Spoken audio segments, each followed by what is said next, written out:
Olá pessoal, seja muito bem-vindo novamente ao nosso canal. Estamos na semana do Pix R$1 que vai até sexta-feira. Depois de assistir o vídeo de hoje, se você gostar, é claro, pedimos que, se possível, contribua com apenas R$1. Basta acessar o QR Code ou a chave CNPJ que estão aqui embaixo e contribuir. A campanha só dura essa semana, fique tranquilo.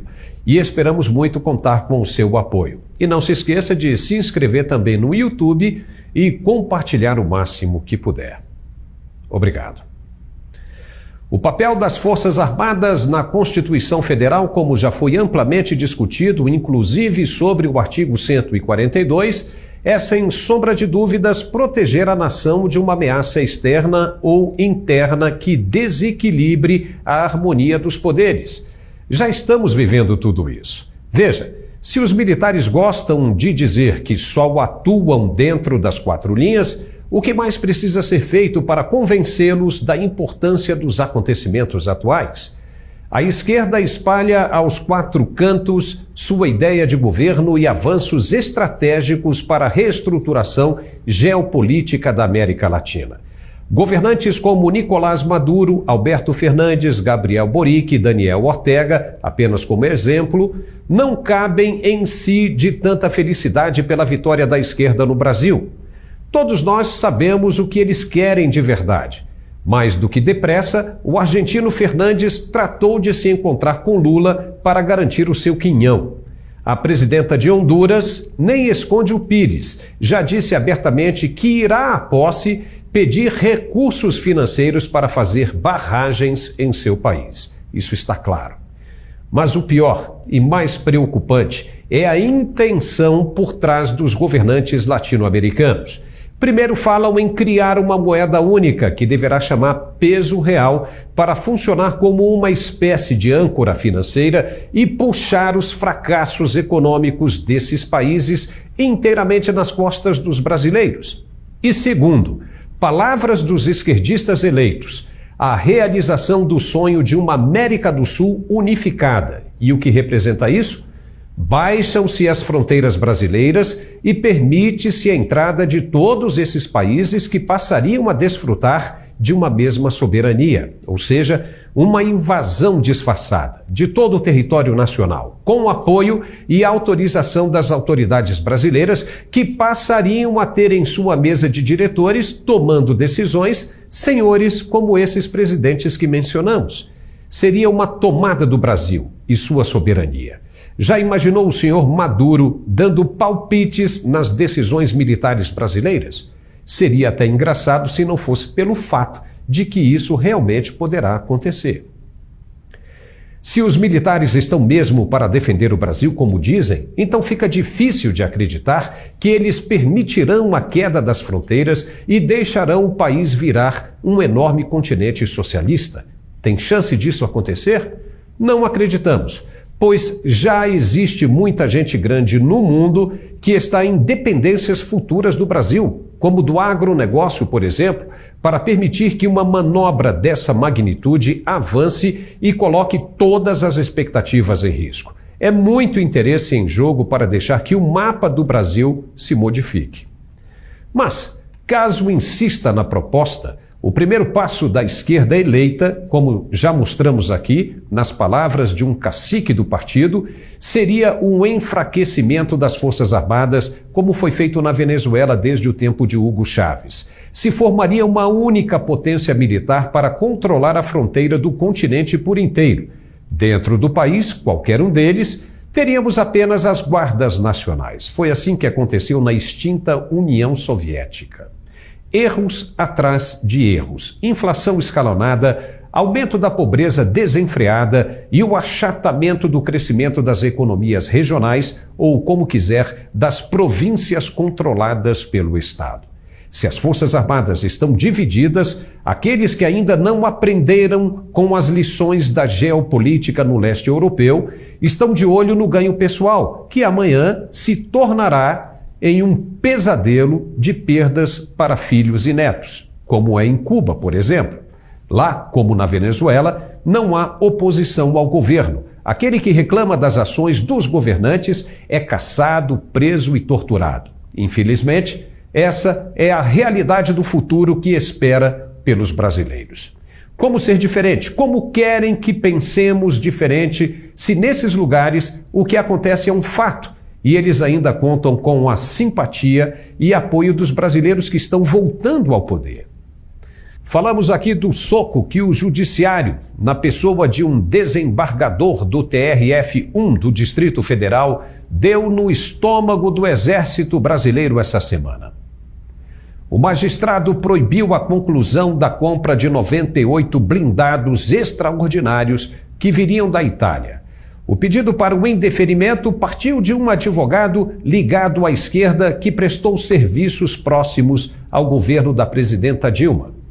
Na justificativa, o desembargador alegou que o dinheiro poderia ser melhor usado na compra de vacinas ou construção de hospitais. Engraçado que na época da Copa do Mundo no Brasil, o ex-presidente Lula dizia que isso era um retrocesso e construiu estádios monumentais com dinheiro do BNDES e obras superfaturadas ao extremo, de acordo com investigações da Polícia Federal. Nessa época ninguém falou nada. E aconteceu depois de novo com a Olimpíada no Rio de Janeiro. Enquanto as obras corriam frouxas, muita gente morria no sistema de saúde por falta de dinheiro para compra de remédios ou consertos de equipamentos médicos.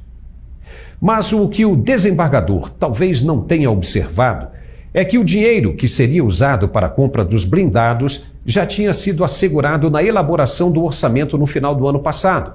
Ninguém pode tirar cerca de 5 bilhões de reais dos cofres públicos se já não estiver sido provisionado. São as chamadas rubricas.